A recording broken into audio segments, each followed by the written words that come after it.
अस्सलाम वालेकुम दोस्तों, मशहूर टीवी एंकर कामरान खान की अजब करप्शन की गजब कहानी आखिर है क्या कामरान खान ने दुनिया न्यूज छोड़ने का फैसला कर लिया है और मलिक रियाज के लिए बाकायदा ऐलान करके काम करने का फैसला कर लिया है। अहम तफसील में आपको बताने वाला हूं। सियासी मामलात में दिलचस्पी रखते हैं जरूर इस चैनल को सब्सक्राइब कीजिए, साथ घंटी का निशान है उसको लाजमी दबाइए, इस वीडियो को लाइक जरूर कर दीजिए। दोस्तों, मलिक रियाज का मामला सुप्रीम कोर्ट ऑफ पाकिस्तान में जेर समात है। 190 मिलियन पाउंड का केस चल रहा है। यह केस चीफ जस्टिस काजी फायज ईसा सुन रहे हैं, लेकिन अचानक जो मलिक रियाज है वो टीवी चैनल पे, सोशल मीडिया पे बड़ी बड़ी खबरें बना रहा है। मलिक रियाज का नाम इससे पहले भी सामने आता रहा था। इमरान खान के दौरे हुकूमत में बाकायदा ऑडियो लीक्स होती रही थी कि किस तरह बुशरा बीबी मलिक रियाज से फायदा उठा रही थी, लेकिन अब मलिक रियाज का नाम इसलिए लिया जा रहा है कि मलिक रियाज बड़ा धमाका कर सकता है और वो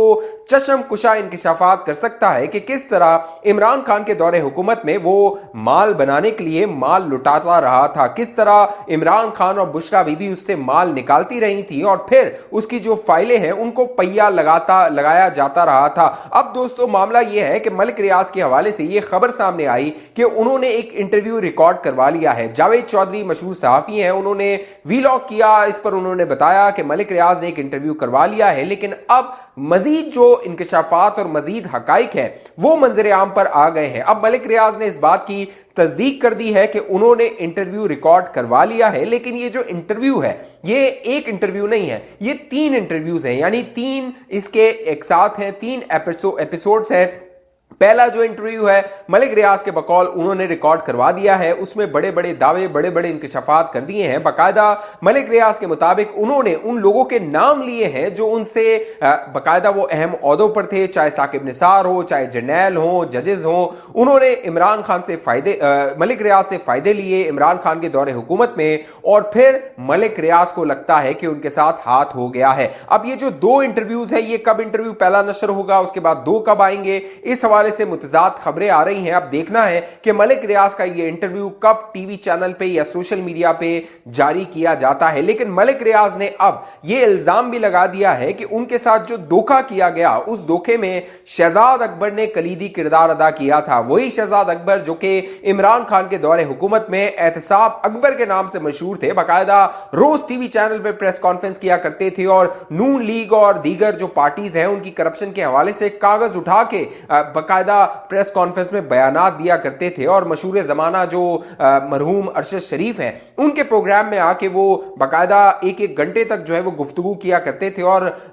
मलिक जो अरशद शरीफ है उसको जिस तरह शहजाद अकबर ने इस्तेमाल किया, अब खुदा के जो दरबार होगा, रोजे महशर होगा, उसमें जो है वो शहजाद अकबर को जवाब देना होगा कि किस तरह झूठी कहानियां बना के वो अरशद शरीफ को इस्तेमाल किया करता था और अरशद शरीफ उसको बिठा के घंटों जो सियासतदान होते थे उन पे इल्जामात लगवाता था। अब जो मलिक रियाज है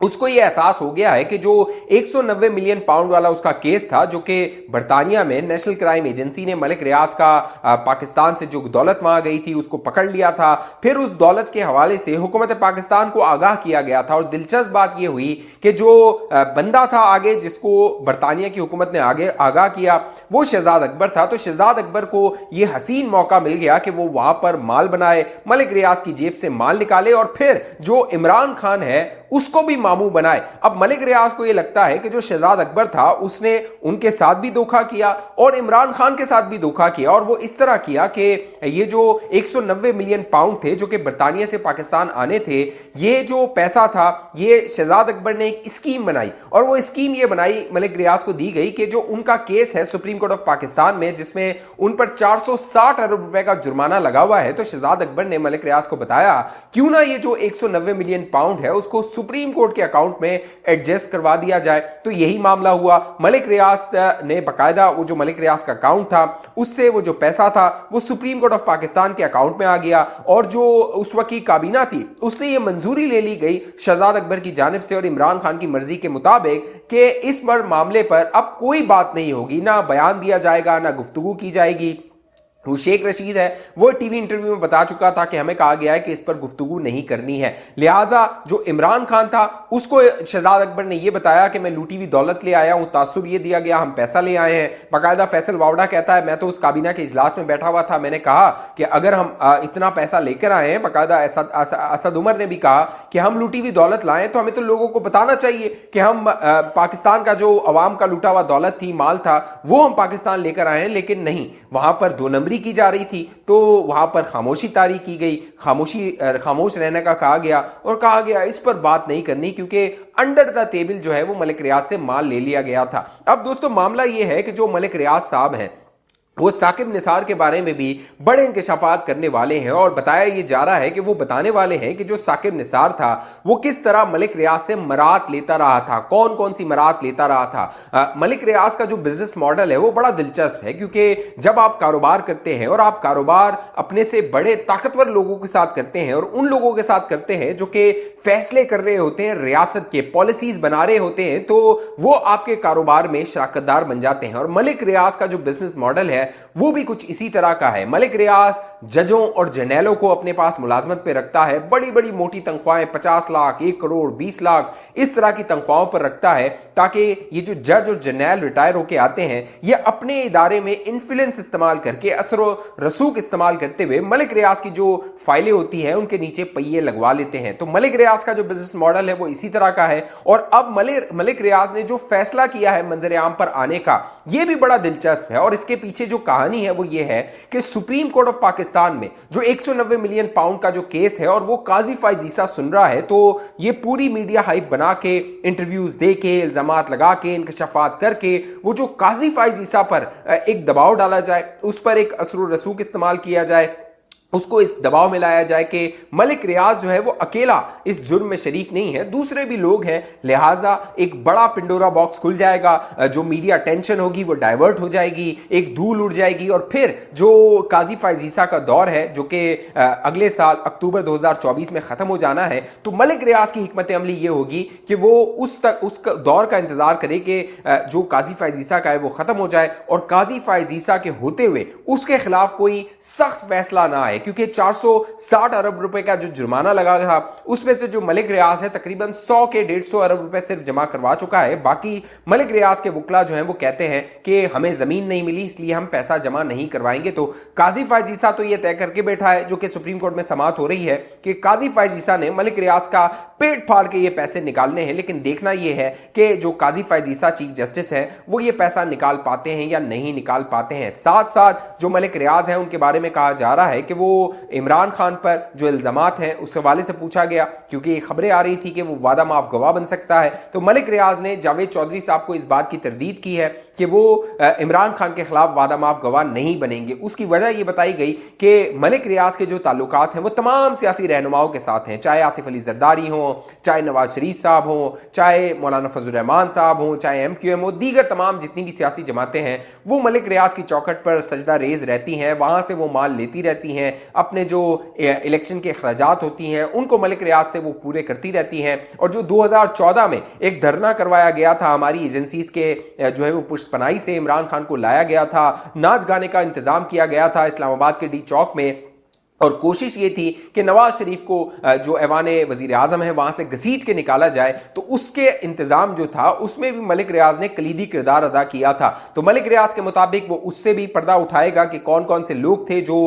मलिक रियाज को कहते रहे थे कि इमरान खान को फंडिंग की जाए, धरने को सपोर्ट किया जाए, धरने में जो कह लीजिए सहूलियात थी रोजाना की बुनियाद पर वो पहुंचाई जाए, खाने का इंतजाम किया जाए, फंड्स के इंतजाम किए जाए। तो मलिक रियाज के बारे में कहा जा रहा है कि वो इनसे भी पर्दा उठा सकता है। एक इंकशाफात से भरपूर एक सीरीज है जो मंजर-ए-आम पर आने वाली है और इसका जो स्ट्रैटेजी है, हिकमत अमली है, मैंने आपको बता दिया। हिकमत अमली यह है कि जो चीफ जस्टिस है काजी फायज ईसा उन पर असरअंदाज हुआ जाए, और इसी तरह की हिकमत अमली माजी में भी जो मलिक रियाज है वो अपनाता रहा है। आपको याद होगा जब इफ्तिखार चौधरी चीफ जस्टिस हुआ करते थे तो उन पर भी दबाव डालने के लिए मलिक रियाज ने बड़ी प्रेस कॉन्फ्रेंस की थी और जो उनका बेटा था अरसलान इफ्तिखार उस पर कई संगीन इल्जामात लगाए थे, माली मावनत हासिल करने के, फ़ायदे हासिल करने के हवाले से, और फिर वो जो मलिक रियाज का मामला था फिर वो दब गया था। तो अब वही हिकमत अमली जो माजी में इफ्तिखार चौधरी के ज़माने में मलिक रियाज ने अपनाई थी, एक बार फिर जो मौजूदा चीफ जस्टिस हैं काजी फैज़ ईसा, उन पर इस तरह की हिकमत अमली अपनाते हुए दबाव डालने की कोशिश की जाएगी, मीडिया हाइप बनाने की कोशिश की जाएगी। और इसमें कई सहाफ़ी हैं जो कलीदी किरदार अदा कर सकते हैं। जो कामरान खान साहब हैं उनका बड़ा कलीदी किरदार रहा है, वो मलिक रियाज से बड़े करीब रहे हैं। लिहाजा अब ये भी कहा जा रहा है कि कामरान खान जो है वो एक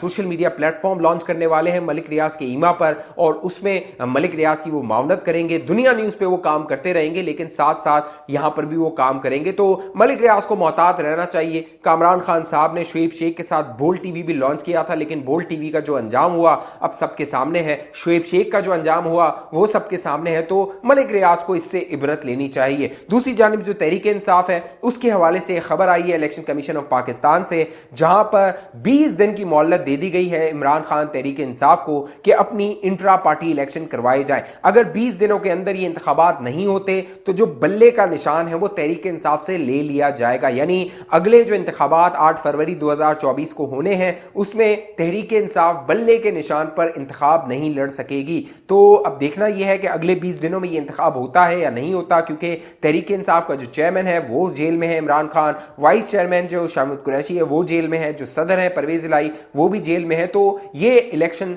किस तरह करवाए जाते हैं और 20 दिनों में किस तरह करवाए जाते हैं, और क्या जो इलेक्शन कमीशन ऑफ पाकिस्तान है, जो तहरीक इंसाफ के रहनुमा बाहर हैं, जेल से बाहर हैं, गिरफ्तार नहीं हुए और उन्होंने अपनी वफादारियां तब्दील नहीं की हैं, तो क्या वो इलेक्शन कमीशन को मुतमईन करने में कामयाब होते हैं या नहीं होते हैं। एक बड़ा चैलेंज होगा तहरीक इंसाफ के लिए। अगले 20 दिन फैसला करने वाले हैं बल्ले का निशान 8 फरवरी 2023 को होगा या नहीं होगा। इस हवाले से जो भी मामलात होंगे मैं आप दोस्तों को बाखबर रखूंगा।